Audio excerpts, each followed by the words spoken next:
If you stop a random group of people on the streets and ask them to describe what poverty means to them, you'll hear a lot of different answers. A little girl might say, "It's not having enough food to eat." Another person might say, "It's barely getting by," while someone else might say, "It's living in the streets," and so forth are answers you might hear. If you haven't lived in poverty, you wouldn't know how it feels. You wouldn't know how circumstances can quickly change or how an environment can easily propagate one into poverty. People born into poverty or by circumstances become hopeless for any kind of escape. And for those who don't want to endure poverty, will find a way to escape it. So in today's video, we bring you the best ways, backed by research, that a person can escape poverty or avoid it altogether. 1. Education. The right education is the most significant poverty eradication tool you have. Always crave to be knowledgeable. The less you know, the more susceptible you are to be taken advantage of. And you don't want anyone to do that, believe me. They say education is the key to success for a reason, and it's the key you'll need for this fight. Most importantly, make sure you understand financial literacy. Most schools don't provide a financial literacy foundation, so you have to learn it somewhere else or by yourself.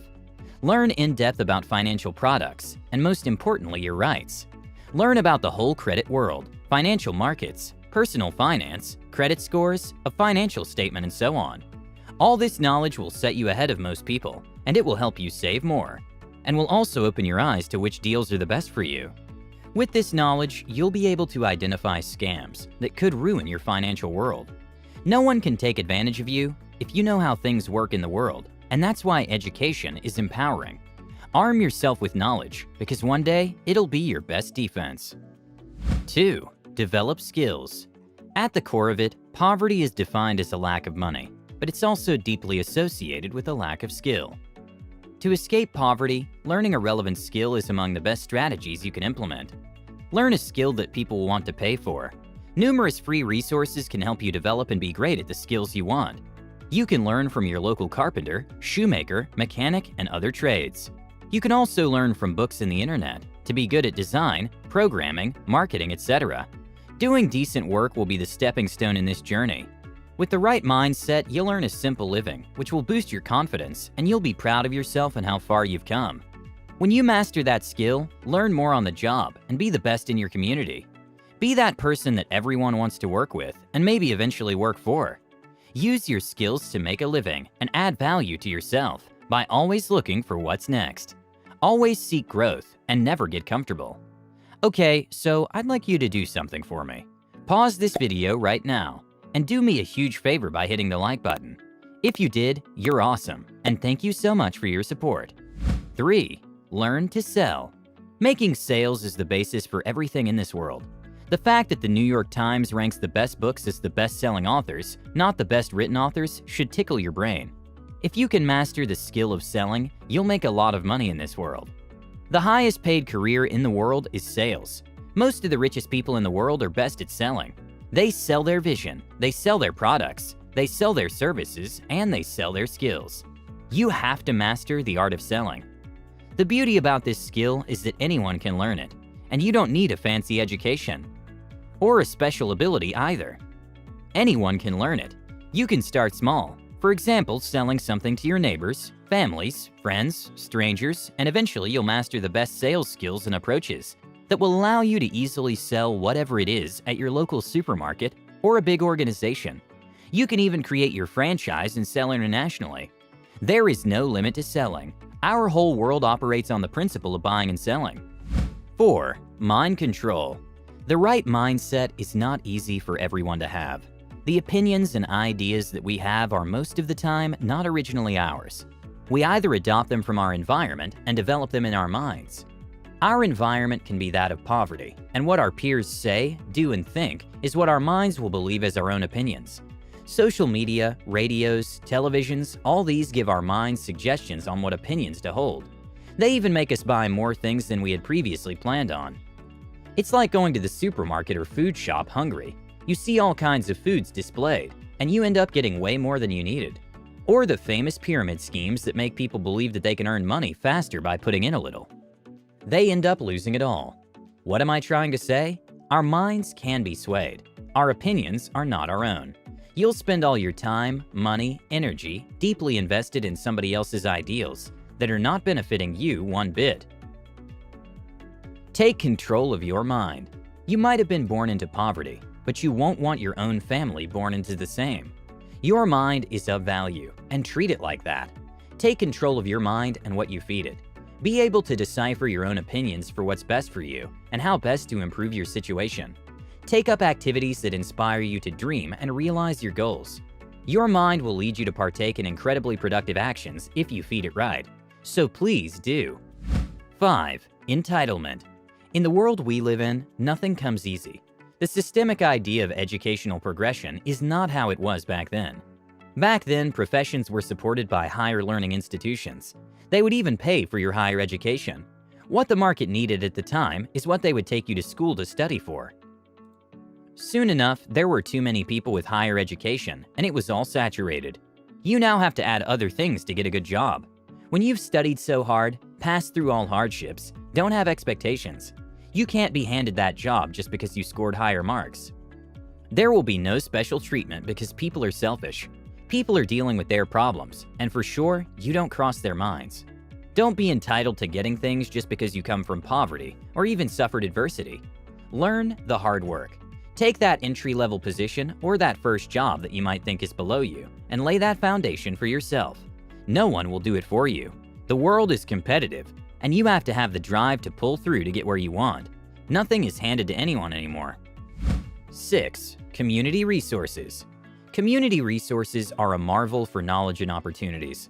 Local communities like churches, public libraries, local NGOs, community centers are some of the places that can uplift your situation. It's empirical to take advantage of what is being offered. If it's an arts center, there can come a time where an opportunity arises, and since you're associated with the community group, you can have a shot at it.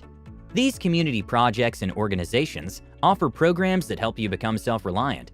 There can be training, workshops, one-on-one coaching, financial literacy, and a space to share your skills and talents. If help is coming from the government or international NGOs, they usually reach out to community outreach groups and programs which touch down to people on the ground.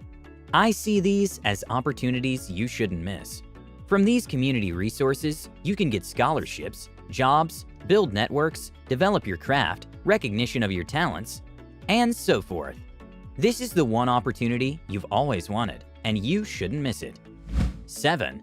Get professional. With the skills you have, you need to set yourself apart from what others in the same field offer. The clients you get are there for you to service them, and not because they need to help you get out of poverty. You as a person with a product or service, you're solving a problem for your clients, and that's why they hire you or work with your products or skills. As you go about your business, don't offer mediocrity and nonchalant services. Don't leave your client with a distaste for the service you've provided. Keep in mind that people want to be treated well and want the best results out of everything. You have to focus on helping them get exactly what they want for you to get what you want. Treat your work as your baby. You'll need those referrals from your clients to make your business thrive. You'll need those networks to work with other people that can give you the first call when an opportunity arises. You need to be building bridges professionally. Work on your work relationships and go professional. You'll be amazed at how much positive word of mouth will help your business. 8.